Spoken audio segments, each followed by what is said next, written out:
We trying to behave ourselves on the story? But y'all know what we thinking right now. I'm ready for the night. I got a little extra energy. I don't know what might come out of my mouth tonight. Hide your kids. Tell them go sit their bad asses down so we're grown folks in here talking. TGIF. Hey everybody, happy Friday. It's your girl Claudia Jordan, and we are back with TGIF with two of the most fabulous men in the entertainment industry, Al Reynolds and Funky Dineva. Now we're here to spill the tea and break down some of the biggest headlines in the news and on social media, and maybe throw a little shade in the process. So sit back, relax, and get ready to sip on this hot tea. We're gonna try to no, we're not gonna try to behave because it was really fun the other day. Not behaving. Please welcome multimedia personality and talk show host Funky Dineva. What's up, Q? Shall we cut up on the last show, honey? I don't know if we can afford to go there again tonight. But hey, Claudia, you looking good in your purple, girl. Thank you. Good to see you. And what's up, Al? Brand strategist Al Reynolds. Hello, Al. What's going on, Claudia? Y'all kind of matchy with the neutral colors tonight. Uh-oh. Same family. We got a nice color thing going on. You know, I just came back from Jamaica, so this is the only thing I had clean. You know. What can I say? So, you know what? Last show, I was like, oh, we about to get canceled. They're going to come for us. It didn't happen. Actually, a lot of people in the comments kind of agreeing. They were here for the unedited, the unfiltered talk. So I'm cool with it. I'm glad. We had a very candid show last week, and you know what? I always describe our show as kitchen table talk, had out loud with cameras rolling. And I think that's what people love. It gets scary sometimes because, you know, they canceling people left and right. And we don't want to get canceled. But I definitely enjoyed our show last week. Can we be canceled? No.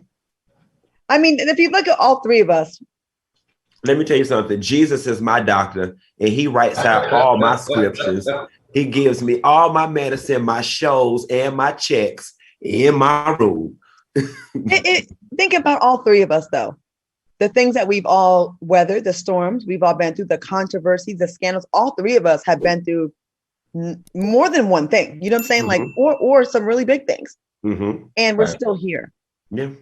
So, hey. All right. So, what's everybody drinking on tonight? I'm feeling kind of down today, so I'm drinking on a boost. I need some nutrition.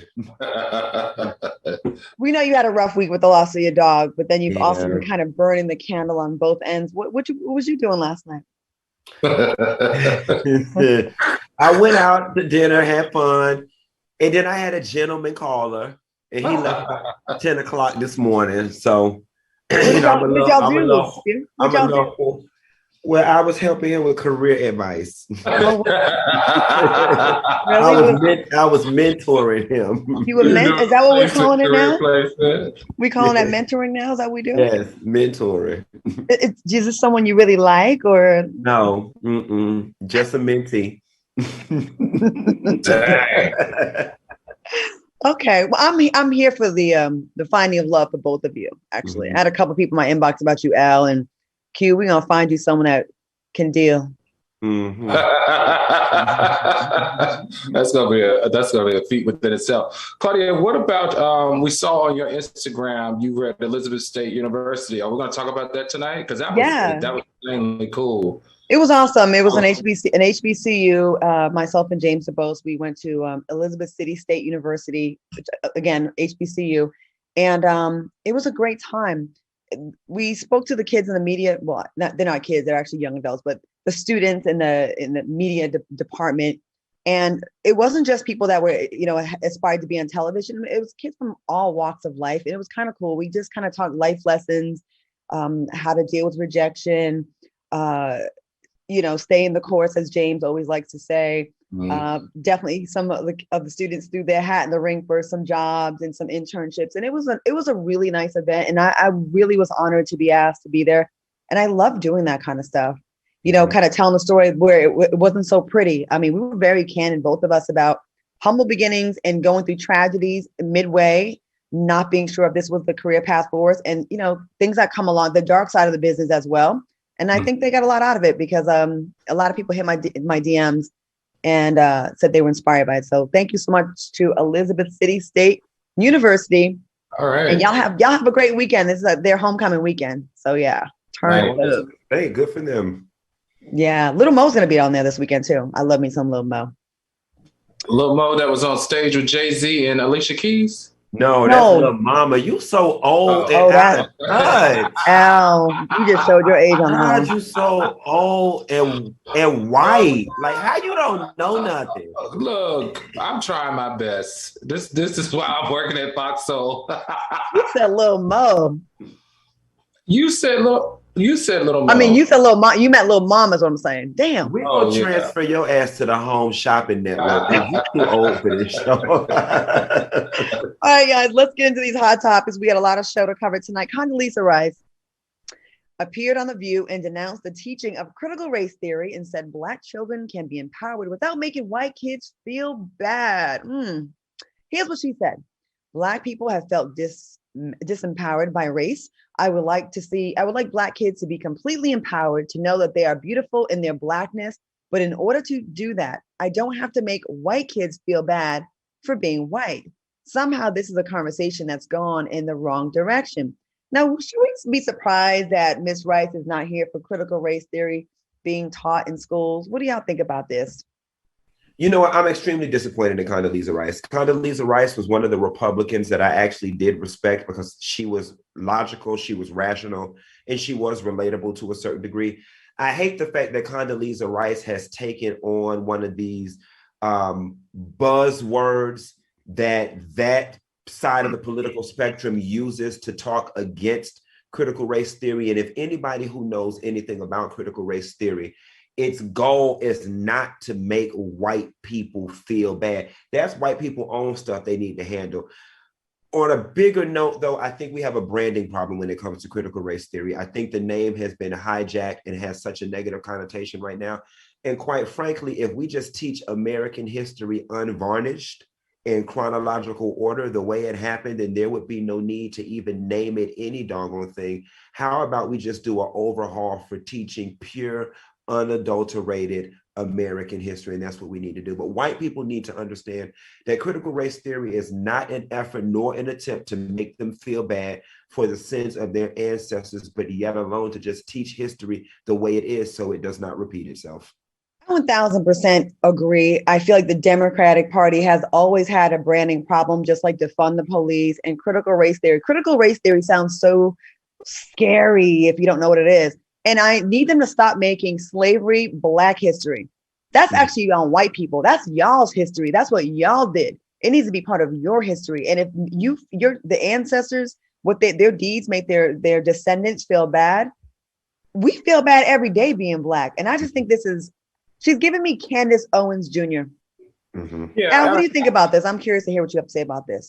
I agree with you. Now, let's be clear. To Q's benefit of what he was saying, Condoleezza has studied at some of the best colleges.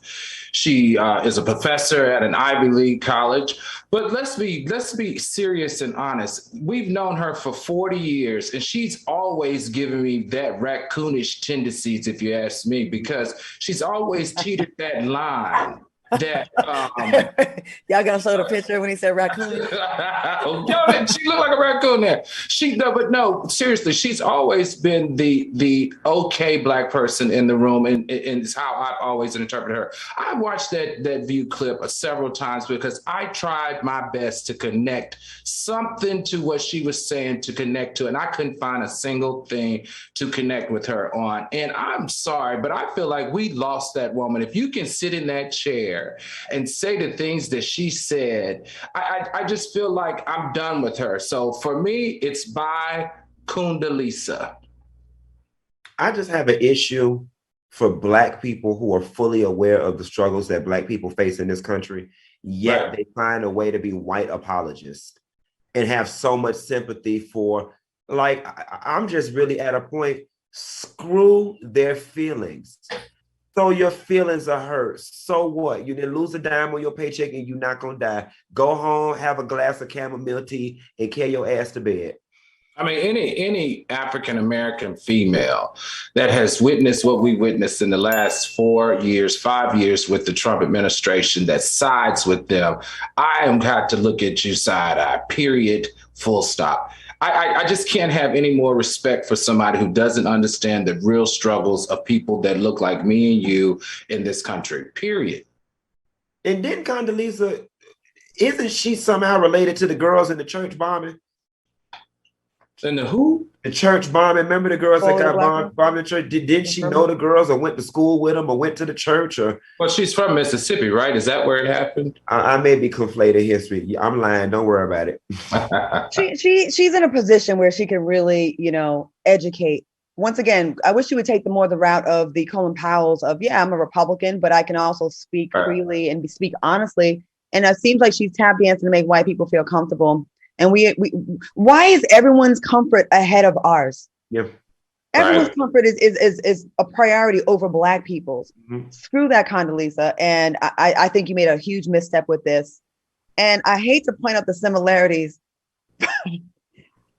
These Black female Republicans that they ain't for us, they always got the same kind of hair. Well, you know what? I was finna say something though. My mama always said, never tear nobody down without extending the hand to lift them up. Now she going to Miss Thelma in the middle of the country to get her roller set done because that hair is thick as hell, baby. Condoleezza hair is thick. She got all her edges.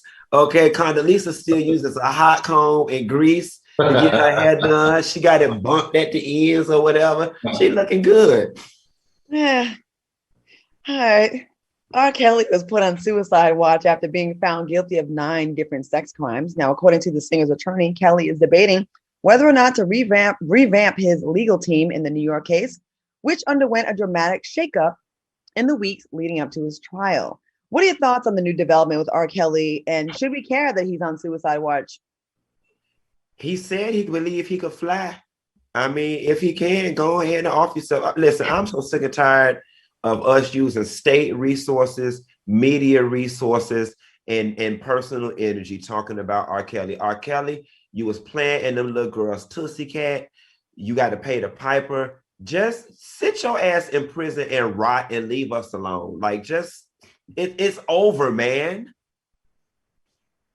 Yeah, I think one thing, and I'm probably gonna have to go to church after I say this, but in my honest opinion, I think R. Kelly should be put in general population, not on suicide watch. And let's let those inmates treat him the same way he treated those young girls and boys. And let's just see how many years he'll last. I agree. I feel like when we protect these criminals, isn't that part of the punishment when you go to prison, to deal with what's inside the prisons? And maybe that's politically incorrect, but I don't really give a damn. You've been convicted of all these crimes against young Black girls and boys. I don't really have sympathy for you. I don't. This isn't an accusation now. This is a convicted felon, convicted of several crimes. Am I wrong for this? But I'm definitely a big advocate of less jail and prison and more focus on rehabilitation. Don't you think R. Kelly would be one hell of a prison choir director? I just think that would be so dope. No, think about it. And they could sing songs and release an album. And when the people get out of jail, they can have money to raise their families and stuff because they just released all this. Like, that's what I think prison should be. You know what I'm saying? Like, imagine how many people won't be having fights and stabbing people if they were part of R. Kelly's Angels, I Believe I Could Fly prison choir. And like I said, they could earn money to sit home because he ain't got nothing but time on his hand in prison to write some bomb-ass gospel songs. Y'all know the Black church will support anything. They support Tyler Perry movies. They damn sure will support R. Kelly prison songs. And the people, I think that would be a great way he could give back to society and atone for his crimes. All right, well, I need him to suffer for a little while first. I need him to suffer and go through some stuff. And then on the other side of that, repent and salvation, we could do like what Whoopi did in that show.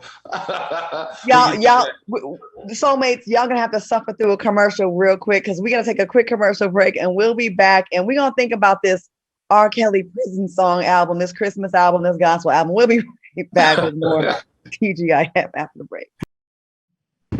Welcome back to TGIF. Always something funny during the breaks. All right, y'all. Let's get back into these hot topics. According to TMZ, Dave Chappelle is willing to speak to Netflix employees who were offended by his LGBTQ jokes, and he's waiting for them to reach out. Now, do you think Chappelle feels pressure to try to make peace with Netflix LGBTQ plus community? What do you think? I'm ready for this to be put to bed. I'm just ready for it to be put to rest. I think that everybody has the right to be offended at whatever it is they're offended at. But me and Dr. Heavenly were having a conversation the other day, and it went, when somebody says they're offended, what does that really mean? Like, oh, I'm offended. You didn't die. You didn't lose breath. You didn't lose a paycheck. You didn't lose your home. You were offended. And then 5 minutes later, you go back to doing whatever other daily task it is you have to do. This, in my opinion, is a completely hollow protest, because Netflix has over 4, 5, 6 million pieces of content on their platform. And at no point have I ever heard anybody on this protesting line say that they want a complete audit of everything that's on Netflix that may be transphobic. So y'all are just singling out this one thing, but what about all the other transphobic pieces of content that rest on the platform? In addition, the president of Netflix already said he ain't taking it down. So what is there to be accomplished by him having a conversation with y'all? Y'all gonna vent, y'all gonna get to spew off whatever it is you need to spew off, and the content is still gonna be there. I can't tell people what to get mad at, but I honestly think in the list of priorities of things that are affecting trans people, like homelessness, employment, fair treatment, y'all are spending too many resources on a low priority item for your community. Well, it seems like that when we get something to be offended about, right? We collectively, everyone gets on board, and I'm offended too, and everybody wants to become part of the story, and then we move on to something else. It's a mob mentality when it comes to that. Al, I want to get your thoughts on this tweet. Check out what this Twitter user posted. Netflix employees will walk out over Dave Chappelle, but not the Cuties movie. Got it. Did anyone see the Cuties movie, first of all? I did not.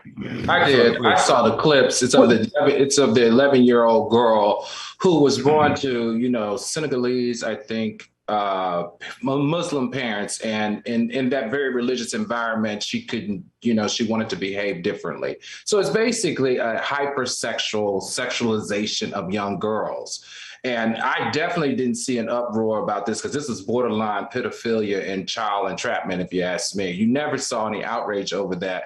But they did finally take it down because there was a protest in Europe for it. As it relates to Dave Chappelle, I really feel like that Dave is being sensitive by saying that he would talk to them. And thumbs up for Dave for taking that step, because he doesn't have to. Dave got his $20 million. He had, a $60 million contract. He had 3 specials to do. This was the last special. He got paid his $20 million. He has no contractual hold to make him help Netflix with this firestorm. I think for him to extend that olive branch spoke volumes to not only his sensitivity to the community, but also his standards of being a comedian. Remember in the 80s and 90s, we had Archie Bunker and such politically incorrect things, but we didn't even think about it as politically. We were like, oh, that's edgy. And either you liked it or you didn't. You watched it if you felt it. And if you didn't watch it. Now, I'm not saying that was the right way to be, but I think we swung the pendulum too far to the other side now, where now everything is, you can't even describe someone the way they really look without being called whatever phobic they want to put on it. And I think that we're getting to a place where we can't even, like, y'all seen the movie Demolition Man, right? Have you seen that movie? In the future, I remember watching when I was younger, and I was like, damn, we could never get like that. And guess what? 20 years later, here we are, where people were getting fined and penalized for cussing. And there really was, things really got really, really strict. Go ahead. I want to say one thing in relation to that tweet. I want us to stop doing that. Oh, y'all didn't march for cuties, but you're marching for this. It's very divisive. And there's never a wrong time to be right. Following that logic, oh, we didn't protest Ike Turner when he slapped Tina Turner, so we shouldn't protest Chris Brown when he slapped Rihanna. We got to stop doing that. I don't know. I don't know, Q. I got to disagree with that. It's apples to oranges. So what we didn't march for cuties. We're marching for this. So is your point then, because we didn't march for cuties, then we should shut up for every injustice that comes subsequent after that? I don't like that. I feel like there's two sides to that, because we as African Americans have undergone and had to repress and be victims of so much that we, with our own eyes, even in our workplace, we see people that don't look like us, of the majority, get away with stuff that we cannot. So to have the voice now and have social media to say, look, you're treating them that way, but you're treating us this way, and we're not going to have it, is awesome. And we're in a movement now that as African Americans, our voice are being heard louder than ever as it relates to equal treatment, because of social media and because of making comparisons. Like, you can't say this to that person, but feel like you can say something similar to me. They not get in trouble, and I do. So I can't say that I can fully agree with. But it's almost telling me that I need to shut up. Like that's the thing I don't like. So because nobody marched for cuties, and now I'm over here offended and being mistreated, basically you're telling me I need to shut up. Here's the thing. I'm not going to lie to you. The cutest thing didn't strike a nerve with me. So there was no outrage from me. I don't have children. I saw it for what it was. It did not bother me. Therefore, I was not going to march. This bothered me. So because that didn't bother me, I now need to shut up about this. Well, to Al's point, and to address that, that's exactly what this is all about. The fact that didn't bother you because it's not affected, it doesn't affect you. Just like I'm not transgender, I'm not in the LGBT community. So we're feeling like, why can't we're you know what? We're honestly feeling the same way. Right. We're all being told to shut up. The table. You know what I'm saying? And it's like, I think the outrage is why do we all have to just straighten up when it comes to transgender and the LGBTQ community, but we can criticize straight, cis, het, kids, pedophilia, all this stuff is okay. And I feel like maybe it's time that we have that conversation about what the boundaries should be with all these groups, because it does feel uneven. I think what people need to understand about the trans and the LGBTQ community, it feels like a lot right now because they're making a lot of changes and a lot of strides very quickly. But we have to acknowledge the fact that these marginalized groups, first of all, the worst thing you can be in America, worse than being Black, is Black and trans, okay? They are literally at the bottom of the social totem pole in this country. And these people have been stepped on for so long that finally they have gotten to a point where they are getting some headway, and they're getting a lot of headway very quickly. And I think it's making a lot of people very uncomfortable because it's happening so fast. But we can't negate that these people have been stepped on for so long that doggone it, they damn near deserve the headway that they're getting. Like, let these people get treated like doggone human beings. They've been oppressed and suppressed for so long. I absolutely agree with you that they have been definitely oppressed for a long time, and they're making huge steps faster than probably most groups. And I think that does make some people uncomfortable. I'll give you that. But again, swinging the pendulum to the other way, where now there's some people, I'm going to say this. I feel in some spaces, there's an overcorrection where you can't even ask a question without you being deemed transphobic. And I think that's where we like lose each other, where we're like, well, we throw our hands up. You know what I'm saying? And I think we've gotten the overcorrection is where we got to fix it. We need to treat people correctly without penalizing people that are not in that community for not knowing or not being up to speed. And we cancel people now for not knowing, for saying the wrong thing when this is all happening so fast. You know what I'm saying? We need a town hall. I think we need to have that town hall. We need to have that town hall. I think we got to get to an understanding, because we're going to be fighting every single week and someone's going to get canceled. You know what, we should. And I think we need to have either Hope Giselle, she's a great trans activist, or Angelica Ross, I know Angelica, or T.S. Madison, when they have a special episode and just really delve into some of these things. We should, because at the end of the day, we don't want to make our Black trans folks feel uncomfortable. They're part of our family as well. They're still our people. I'm going to put a call in to the girls, and then we're going to set it up. Let's do it. Okay, now let's get into this next story. Alec Baldwin fatally shot cinematographer Helena Hutchins and injured film director Joe Souza when a prop gun discharged on the set of his new film Rust in New Mexico. Now, Hutchins was airlifted to University of New Mexico Hospital in Albuquerque and died from her injuries. Souza is being treated at a nearby medical center in Santa Fe. Now, sources told TMZ that either shrapnel or a bullet struck Hutchins and Souza. What are your thoughts on this tragedy? And if you remember, a similar thing happened to Bruce Lee's son, Brandon Lee, on the set of the film The Crow in 1993. And I'm hearing that Alec is absolutely just distraught and feels awful about this. I don't see how this, it's amazing that this even happens. You know, I don't know who's more of a victim here, the person that lost their life in their family or Alec Baldwin. All of us know from being in production and film and movies, you show up to work, they give you your wig, they give you your costume, they give you your clothes, they give you your set, and they give you your prop. It's not my job as the actor to make sure that this isn't a real doggone gun or up to safety protocols.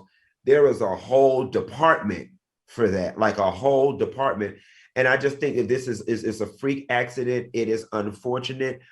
This movie is probably not going to make it to the end of its journey. And there are definitely some heads that are about to roll. Al, what do you think about this?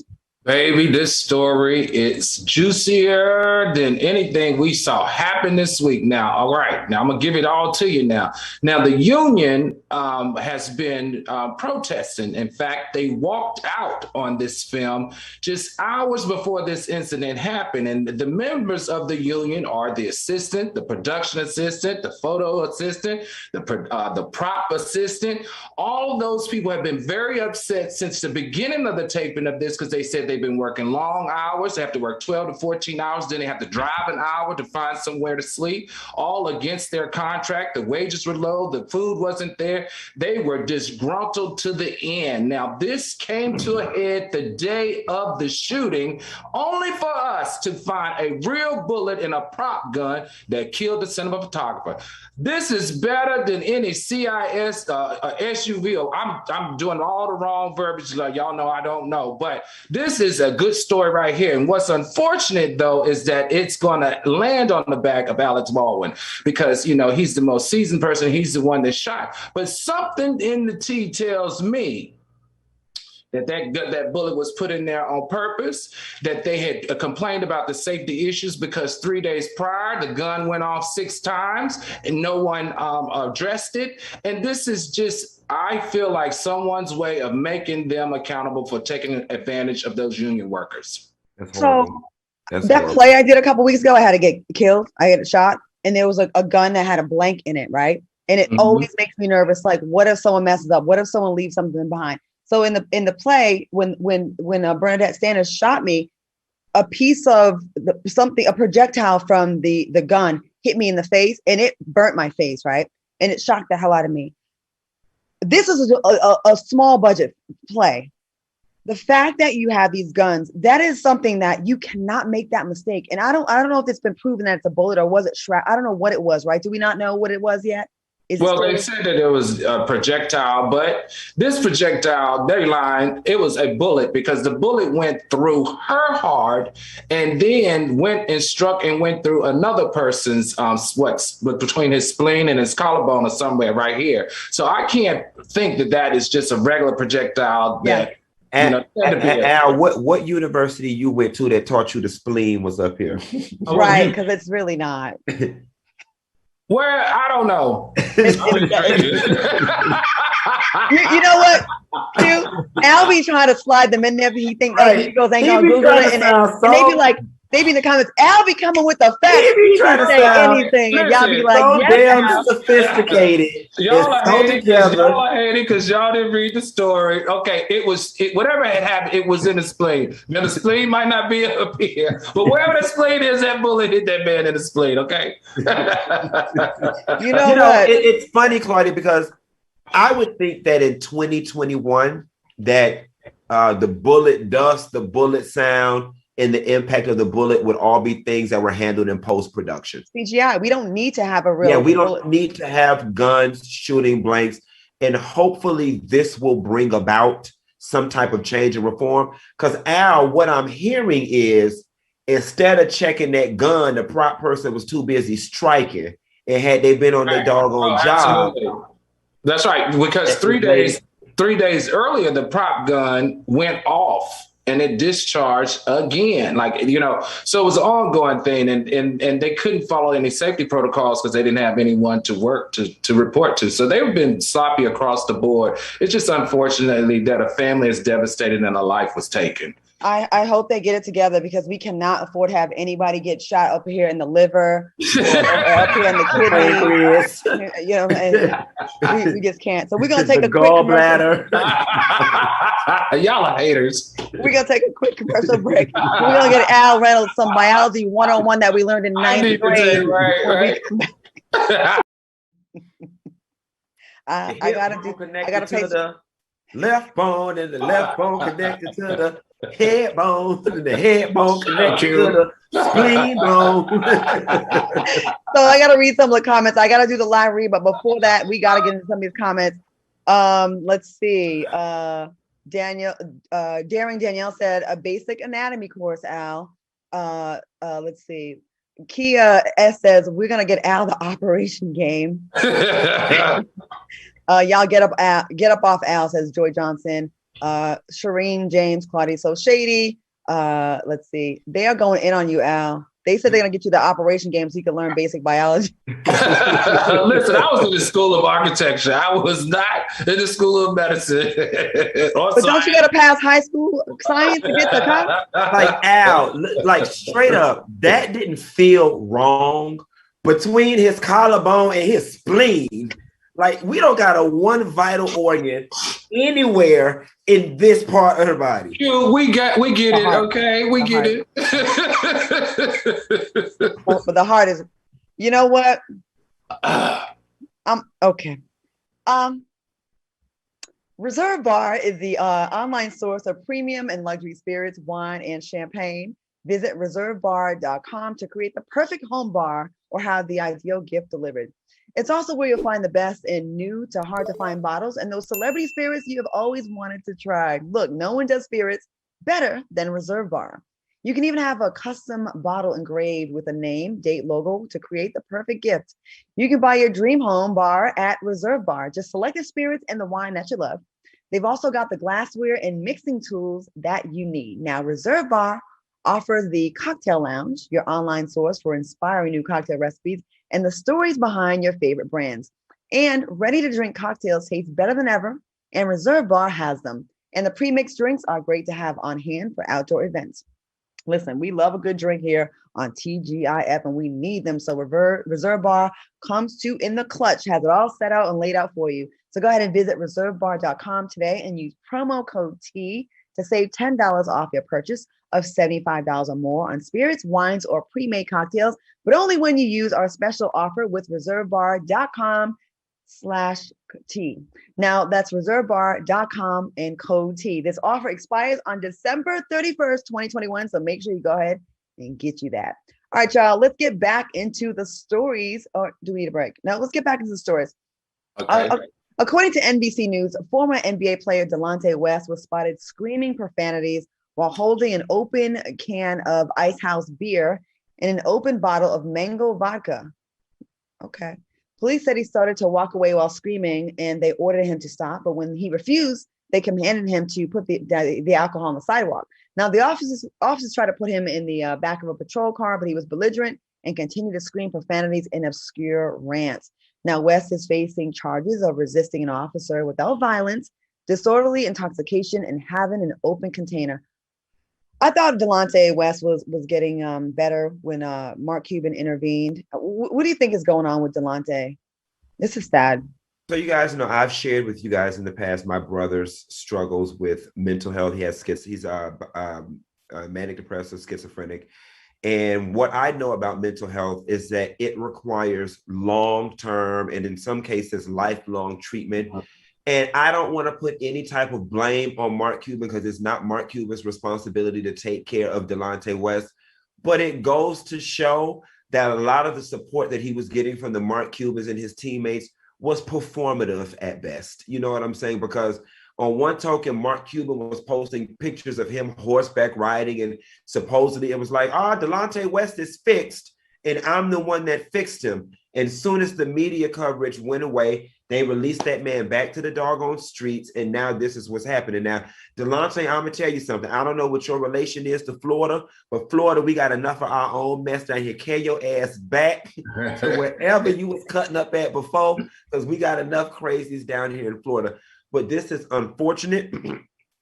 And I would like to see the next Mark Cuban or whoever get involved, get this man in a long-term treatment, not boarding house, halfway house situation. Like that's where my brother is currently. He's in a halfway house situation where based on how well they're doing, it gives them certain amount of freedoms, but he has to be back every day at a certain time. They give him his medicine, they ration his money, they make sure he eats. And I think that that's the type of care that Delonte West needs. What do you think? This is really, really sad, but I'm gonna have to come to Mark Cuban's defense right here. You know, Mark Cuban actually, of all of the teams that he played for, was the one that stepped up to the plate to offer this man help because he ran into him panhandling at a gas station. So big up to Mark Cuban. And it wasn't that after he was fixed, Q, that Mark Cuban let him go. Remember, he went to the halfway house, was doing extremely well. He did so well that after he got out, he worked at the halfway house. So they gave him a job so that he would stay connected, so that he would stay on track. And what happened was he went back to using drugs. And as you know, in these halfway houses or in these treatment centers, if you do not follow the rules, you have to go. So what he found himself on the other side of that was back down in the state of Florida, panhandling. And this is just really sad. This man went from being a first round draft pick, picked at number 4 in 2004, to 2008, having one of the largest contracts of his career around, if I'm not mistaken, $13 million, to being all the way on Skid Row and being homeless. So I just think that mental health with professional athletes have to become a new interest for the league in the NBA, because it's happening across the board, and it's more than just Delonte West. I want to know where all the people are that he bought houses for, cars, that was popping bottles with him in the club. Mm-hmm. I want to know where those people are. Well, you know, he bought a house for his mother. He bought a house for his father. He bought both of them homes. But during the deal is, when you have a drug addiction, that lifestyle, he said it was the lifestyle that pushed him over the edge and made him bipolar when he was diagnosed in 2008. Now, the interesting thing here is, Q, I don't know if you two know, but in 2011, when the walkout on the NBA happened, he applied for a job at Home Depot and actually worked as a sales clerk at a furniture store, because that's how bad he was burning through his money and his cash. Well, I do agree with you, Al. I don't think we can blame Mark Cuban, because at least he did try. I think once you get to a certain level, no one can help. If you don't want to be helped, and Q, you probably have exhausted yourself trying to help, and if they don't want to, then there's nothing anyone else can make them do. There's probably a lot of people that were in his life benefited, but doesn't that happen in all fields? Here's one thing that I want to point out with mental illness, because people think that it's a battle of will. It's not about wanting. No. Their mind is so bad. Right. Mind is, listen, nobody wakes up and says, I want to smell of urine, feces, be in the hot sun, stand on the side of the expressway, jiggling a cup for 75 cents change. That is not a choice. Nobody wakes up and says they want to do that. Their mind is bad. And I know with my particular brother, it got, because for the longest while, we treated him like that. Oh, you don't want to do nothing. You lazy. You don't want to get a job, until we better got an understanding of what it is. And I physically had to go to the courts and get my brother's rights taken away from him in order to get him the type of help that he needs. And it feels as if Delonte needs the same thing, and that he needs to be given a state caseworker to manage him on a daily basis, long term. I'm gonna say this before we go to commercial. You know, I think there's a lot of athletes and people that are functioning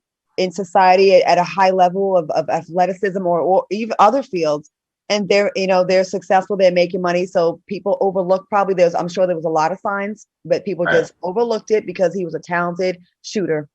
And that's that, you know what I mean? And there's a lot of football players that some of the girls tell me stories about the CTE and the crazy things going on. But as long as they're putting those points up and making that money, no one checks them and no one forces them into getting help. We're gonna take a quick commercial break. We have a little bit left of the show. We'll be right back with some more TGIF after this. Welcome back to TGIF. Q there in the comments trying to come for your nose. Are we saying it's a nose ring? It's just your nose ring, right? It kind of wasn't. But so thank y'all soulmates for looking out.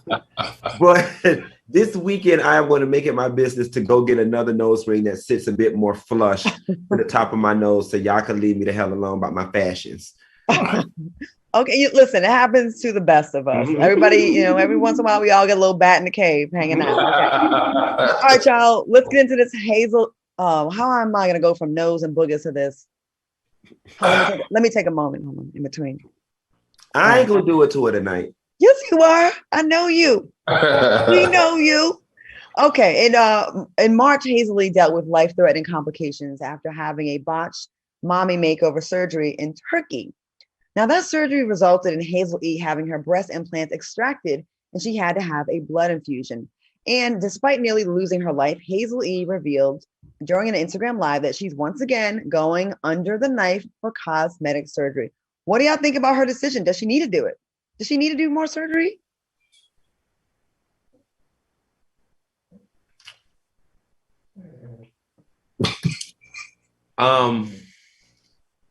Hazel E.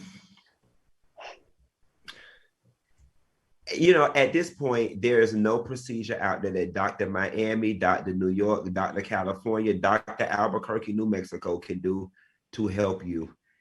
Hazel E needs to go to a psychiatrist, and you would think that she would have PTSD after she damn near died on the table in Turkey. Now, here's the question I got. The last time you didn't have no money to get it done in the States, you carried your ass to Turkey. The FBI people need to be investigating your ass because now magically you got money to do it in the States. I'm smelling PPP fraud. That is what I am smelling. But at this point, what else are you trying to do? You tried to fix that face and it's still broke. You tried to fix that body and it's still bad. You tried to fix them titties and they was leaking all over Turkey, causing global pollution and global warming. You tried to fix that ass and it's pumped full of Palmer's glue and fix the fat. It's just like Marvin Sapp said, it won't work. Let it alone, mama. Just raise your child. Keep your man. And go on down to the good Golden Corral and get you an assistant manager job and just live the rest of your day happy, Hazel E. I don't think Al and I need to add anything to that. We're going to go ahead and move on to a $5 million class action lawsuit was filed against food giant Kellogg's for misleading customers about the fruit content of their frosted strawberry Pop-Tarts. The lawsuit claims the Pop-Tart contained few actual strawberries. According to TMZ, the lawsuit filed by New Yorker Elizabeth Russet accuses Kellogg's of padding out strawberry Pop-Tarts filling with cheaper pears and apples. This class action suit is seeking $5 million in damages, and they want Kellogg's to change its misleading Pop-Tart labels. What are your thoughts on this story? She got to be white. This is some white people shit, right? This is not, we know it's not real strawberries and Pop-Tarts, you dummy. But look, I'm all for Kellogg being sued, and I don't personally eat Kellogg products. And you want to know why? Because the CEO, John Harvey Kellogg, denounced and discouraged desegregation. He also supported sterilizing mentally ill individuals, which was disproportionately affecting African Americans. So across the board, everybody need to do research on Kellogg, and they should not be buying cornflakes or Rice Krispies or even Pop-Tarts, because the entire situation, the entire organization is racist. Wait, they make Rice Krispie treats? Rice Krispie, yep. Rice Krispie cereal. So I'm not gonna be able to do it. Claudia and Al. You ain't gonna be able to do that no more. The whole United States, when it comes to our food, we're trash. Like, we are one trash ass country when it comes to our food. We are the only country, for the sake of capitalism, that allows these big corporations to feed us plastic, styrofoam, bird seed, fertilizer, tofu, and everything else except what it's supposed to be. I'm sorry, I don't think it's unreasonable for me to expect that strawberry filling is supposed to be inside of the strawberry Pop-Tart. I don't think it's unreasonable for me to believe that hamburger meat is supposed to be in the McDonald's hamburger. But yet alone, you go to Europe and there's this child. Did you see the people went down the subway? They said they couldn't even find no tuna DNA in the damn tuna. So what is it that y'all is right here feeding the people? Do y'all wonder why these kids growing titties in the second grade? They got hair on their pussycat in kindergarten because y'all is feeding these kids and feeding these people all type of stuff. And you wonder why cancer is rampant. Okay, we around here eating styrofoam inside of the Pop-Tarts, and you wondering why everybody is dying of cancer. Okay, now granted, lady, you didn't get $500 million worth of damages from the Pop-Tarts, but they need to put damn strawberry in the Pop-Tarts. No, they don't. Everybody knows Pop-Tarts are trash. Everybody knows all the food in America is trash. You know, half the stuff we eat here that is approved by our FDA would never get approved in Europe. Yes, which is sad. And so you cannot tell me, Claudia, all my people, my grandma people, my grandma people, they're from Georgia and Mississippi. My grandmother dipped snuff, drank gin, and lived to be 88 years old because they ate their own food off the land. They went in the backyard and wrung a chicken's neck and all that type of stuff. They drank, they smoked, they had all kind of wild, unprotected sex, and they lived long. Okay, now everybody is out here dying, getting all this metastasized breast cancer, and cancer in the spleen, and all these different things. And it's coming from the Pop-Tarts and the canned goods. I can't tell you. I can't stand you. We got to go to break. Y'all be eating all kind of trash. Y'all know what it is. We'll be right back. We got a couple more minutes left of this crazy ass show. We'll be right back. All right, guys, we're back. We have about 4 minutes to get through these last two stories. So after being banned on Twitter, Facebook, and all other social media platforms, Donald Trump has created his own platform. And get this lion ass, fat ass, white ass man got the nerve to have a platform called Truth Social. A message posted on his little website claims its mission is to create a rival to the liberal media consortium and fight back against the big old tech companies of Silicon Valley, which have used their unilateral power to silence opposing views in America. Do y'all have any plans of joining Trump's new Truth Social platform? The man who lied to us over 30,000 times, I think more. Who's joining? Y'all joining? Well, listen, Claudia, this story tickled the heck out of me. At first, I was like, oh, man, Trump. But then I thought about it. You know what? Actually, we all need to join and sign up for this new online or app portal, whatever it is, because we need to keep an eye on the nonsense that he's doing. Like, we need to infiltrate his platform the same way he infiltrated all of the other platforms and spewed his nastiness. And let me tell you, when you create your profile, I want everybody to go out and make up a fake email and a fake profile picture. And on my profile picture, I'm use Ben Carson's picture. The rest of y'all can use Candace Owens' picture if you want, if you're a lady, or Stacey Dash or Omarosa. If you're a dude, use Kanye West's picture or Herman Cain to create the profile. But we need to keep an eye on his platform because there is something we got to keep our eye on that. So I'm definitely joining. I'm just going to hide my profile. The stock prices went from $10 to $122 overnight. I'll tell you that much. I wish I would have invested in that little lying ass racist Nazi website. Mm-hmm. All it's going to be is a propaganda hate machine. It is. Right, but you know what? That coat man right there know how to move people to insurrection. So we need to keep an eye on what the hell he talking about. Well, speaking of fat, wide, pink pigs, in today's strange news, according to the New York Times, surgeons in New York City successfully attached a kidney grown inside a genetically altered pig to a human patient. Now, the unidentified patient was brain dead and a registered organ donor, but none of their organs were suitable for transplant. So the family allowed their organs to be used for research. The pig's kidney, Al, the pig's was attached to the patient who was sustained on a ventilator, and then the doctors followed the body's response while taking measures of the kidney's functions. It's the first operation of its kind, and the procedure will not be available to patients anytime soon. What are your thoughts on this experiment?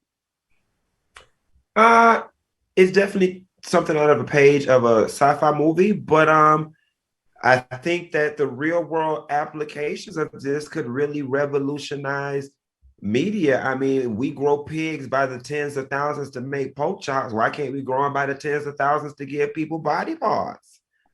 Well, maybe they can stop, organ harvesting Black people with all the 400,000 missing Black people that go missing every year. They can just use a pig instead.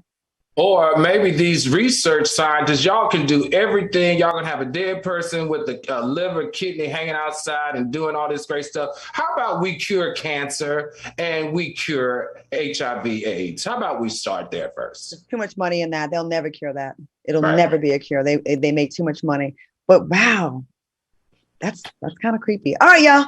I want to thank y'all for joining me tonight. Al Reynolds and Funky Dineva. Great show. Thank you so much for watching us on YouTube. Make sure you catch us on the repeat tomorrow. Stay tuned for The House. That's coming up next. And next week, we're going to do some Halloween next week. Halloween. So let us know what you want us to be. Hit us up in our comments. We'll see y'all next time. Have a good weekend, y'all. Bye, soulmates. Good night.